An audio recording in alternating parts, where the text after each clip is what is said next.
Normally میں کسی media کا جرنلسٹ نہیں ہوں, میں سینما سے تعلق رکھتا ہوں, تو اسی لیے ہم سوشل میں بہت کام کرتے ہیں.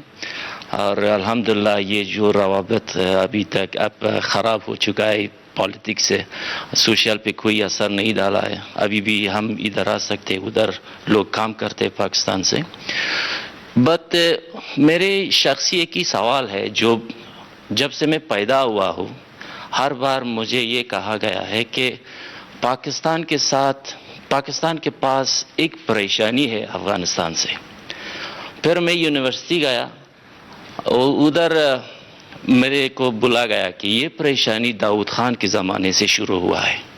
میں یہ جاننا چاہتا ہوں کہ یہ کون سا پریشانی ہے جب اتنی سال ختم نہیں ہو رہا ہے. Thank you. دیکھیں, جو ملکوں کے اندر ریلیشن شپ ہوتی ہے نا, وہ کبھی بھی ایک جگہ پہ جا کے نہیں اڑ جاتی. وہ چینجبل ہے, ڈائنامک چیز ہے. ایک ایسی ہے کہ کئی دفعہ شخصیت دو آ جاتی ہے ملک میں, ریلیشن شپ بہتر ہو جاتی ہے, اور ایک شخصیت کبھی ایسے ہیڈز آف اسٹیٹ آتے ہیں کہ ان کی ریلیشن شپ خراب ہو جاتی ہے. کئی دفعہ انٹرسٹ بدل جاتے ہیں, ایک ملک کا ایک دم انٹرسٹ بدل جاتا ہے. لیکن جو بیسک چیز افغانستان اور پاکستان میں ہے وہ کہ دیکھیں, ایک تاریخ ہے, کئی 100 سال کی تاریخ ہے, جو یہ سارے خطے میں انٹریکشن تھا. یہ جو پشاور تھا یہ سینٹر تھا, کابل سینٹر ہوتا تھا, سارے سلک روٹ تھی, یہ یہاں سے سارا جاتا تھا ہندوستان, ادھر سے آتے تھے, پھر کندہار سے روٹ تھی ملتان کے ذریعے. یہ پرانی ٹریڈ روٹس ہیں اور پرانی ریلیشن شپس ہیں. کتنی افغان فیملیز وہاں سے آئیں, پاکستان سیٹل ہو گئی. میری ساری ماں اور باپ کی قبیلے سارے افغانستان سے آئے تھے, یہاں سارے ہندوستان میں سیٹل ہو گئے کتنے 100 سال پہلے. تو یہ انٹریکشن ہمیشہ رہا ہے. اس میں کبھی کبھی برا وقت آتا ہے. افغانستان کا انٹرسٹ ہو گیا امریکہ, سوویٹ سے پاکستان کا انٹرسٹ چلا گیا امریکہ کے ساتھ, اس کے اندر ہماری ریلیشن شپ خراب ہو گئی. پھر آئی حکومت, افغانستان کا ہندوستان کے ساتھ قریبی ہو گیا, تو ظاہر ہے پاکستان سے خراب ہونی تھی ریلیشن شپ. لیکن لانگ ٹرم ریلیشن شپ, نیچرل ریلیشن شپ ہے ہی پاکستان اور افغانستان کی. چی حد میان حکومت ملکی پاکستان و حکومت نظامی پاکستان توافق وجود داره؟ به خاطر از اینکه بارها حکومت ملکی پاکستان از افغانستان حمایت خود اعلام کرده و گفته ما امرایشان همکاری میکنیم, ولی در عمل چون این چیز نبوده. امی سوال است. تشکر. There is a feeling in Afghanistan, and unfortunately this feeling is deliberately being perpetuated by India, that Pakistan is controlled by the military establishment. All the policies, foreign policies that my government has made have been part of a manifesto. They have been part of a manifesto for the past 25 years. I have, whatever foreign policy I have had has been part of my party's manifesto. So I always believed that there was no military solution in Afghanistan. I always believed that eventually there will have to be a political settlement in Afghanistan. It's exactly what I have been saying for 15 years, what I've been saying since I've been in government for the last 3 years. The Pakistan Army fully supports the government. I always wanted to have peace with India. The Pakistan Army has fully backed all my initiatives towards India for peace. It's India that refuses to have peace, because India today is controlled by the RSS ideology, which is anti-Pakistan and anti-Muslim. And it is shown in what they have done in Kashmir. And if all you have to do is see what happens in India to the Muslims, the cow vigilantes who kill Muslims in the streets never get convicted because they are supposed to have eaten cow. And the suffering which especially Muslims but also other minorities like Christians, they feel because of this Hindutva, RSS ideology. That is what is coming in the way of us peace with India. So, but the Pakistan Army has stood by my government in every way. There is no difference. So, now we come to Afghanistan. The country, and I repeat, the country that of all the countries in the world wants peace in Afghanistan is Pakistan. Why? Because number one, if there's peace in Afghanistan, then Pakistan is connected right up to the Central Asia. We have already signed a contract, signed an agreement with Uzbekistan for the Mazar Sharif Peshawar Railway through Afghanistan. So all our future economic strategies depend upon peace in Afghanistan. That's number one. Number two, the people of Pakistan always think of people of Afghanistan as probably, if not neighbors, as our brothers. And they have suffered for 40 years of strife. And so we feel that if any country needs peace and quiet, it's Afghanistan. Thirdly, if this civil war goes on between the government and Taliban, it will almost certainly spill over to Pakistan's tribal areas.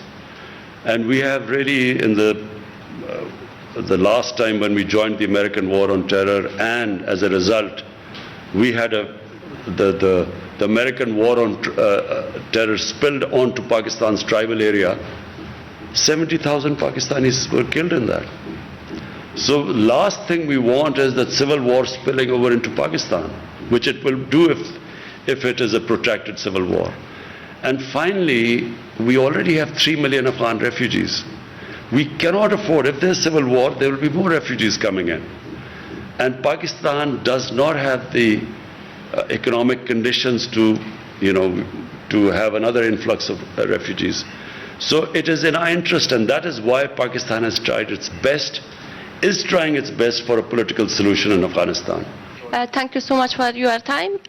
سوال من N هست که میخوایم پرسان بکنم در ارتباط به حملاتی که فعلا طالبان در ولسوالی‌های افغانستان انجام میتن و کارهایی که اینا انجام میتن وارد خانه‌های افغان میشن. آیا از نظر شما این گروه کارهایشان چگونه است؟ غیر انسانی هست یا گروه تروریستی هستند طالبان؟ آیا اینا شما میپذیرین؟ و دیگه ای که در این اواخر آیا اجساد پاکستانی را شما کشور پاکستان دریافت کردن از افغانستان تسلیم شده باشند؟ نظرتان در این ارتباط چی هست؟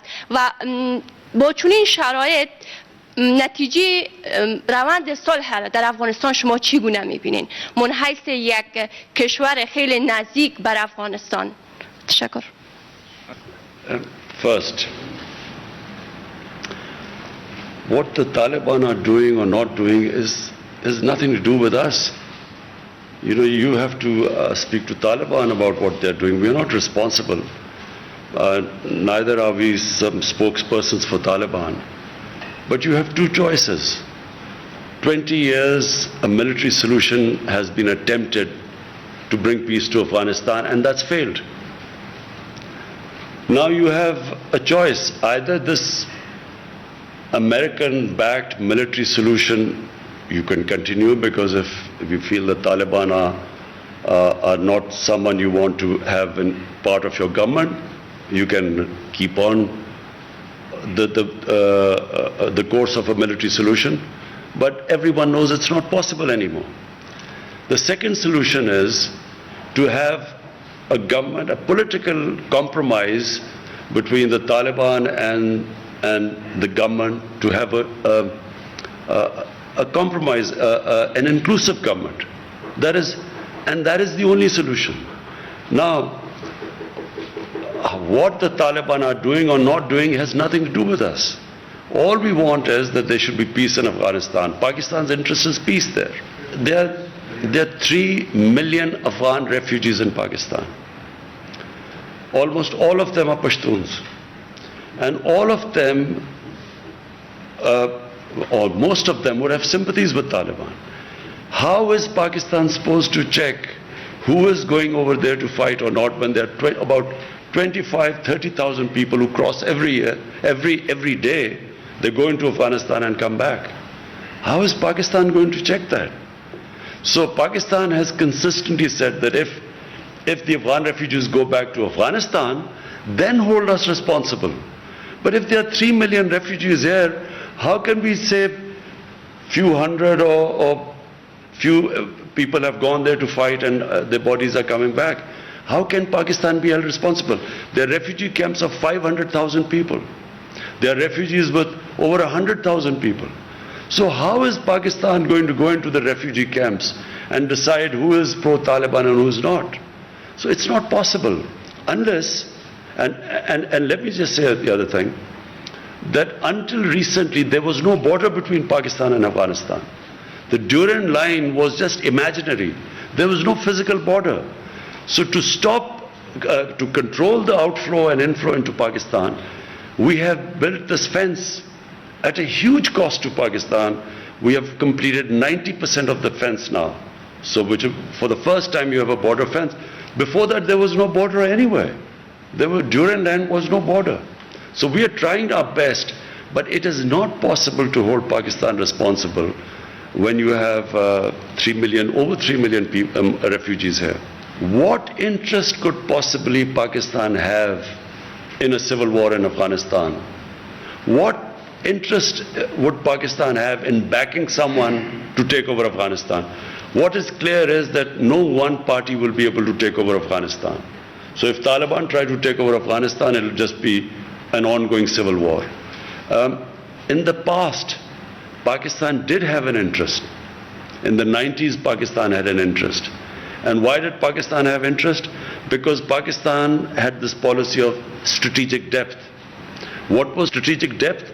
Pakistan was always wary of Indian influence in Afghanistan, and Pakistan did not want to have a situation where it was fighting on two fronts. So Eastern Front, India, and then Afghanistan also became pro-India. So in those days, Pakistan did try to have favorites. They backed favorites. Now, and especially my government, we believe that Afghanistan can never be controlled from outside. Afghanistan has a history. Throughout history, Afghans are the most independent people. So you can't control Afghanistan from outside. So our government's policy is, whoever the people of Afghanistan choose, Pakistan will have best relationship with them. So we have no favorites now. We do not have that old policy of the 90s of strategic depth anymore.